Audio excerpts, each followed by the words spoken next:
It's absolutely astounding that the single biggest impact on our healthcare system today is mental health.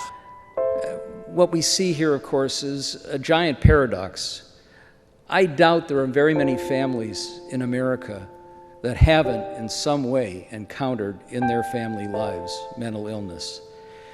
And yet we see almost indifference to treatment or to dealing with this set of issues, to doing the appropriate research, to getting treatments that are better than those that we have, to making sure that people can get access to coverage at the federal, at the state, at the local levels, despite the fact that everybody is affected by this. Currently, about 140,000 people with brain disorders are homeless, and 320,000 are displaced, untreated in prisons and jails. And who knows how many more have died. Access and intervention. This should be a cause for every business in this country, should be a cause for education, a cause for everyone else. And that is, if we don't have access to treatment, you can have all the promises of treatment, but when it comes to trying to get an appointment and you're told to wait 6 months or longer to get your child an appointment, that is what we mean. You can't have mental health parity in name without having it in practice. The road to health with any mental illness, not just depression, is a long one, contains many ups and downs, many twists and turns, but it is a journey that can have a happy ending. One must have a support group, even if it's a support group of one.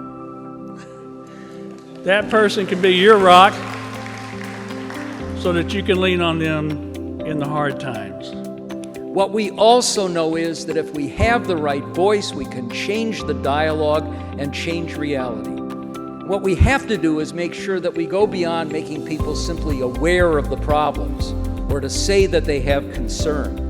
But we need, as that quote from Thomas Jefferson suggests, to mobilize, and we need to mobilize, as we've seen with the litany of specific policy ideas to move forward, to push candidates at all levels and policymakers at all levels and get commitments, not just that they're concerned about the challenges involving mental health and addiction issues, but that they will push for change, specific changes that so many of us know can work and will have to mobilize to get active and to get involved. And like prevention, we often lose sight of recovery.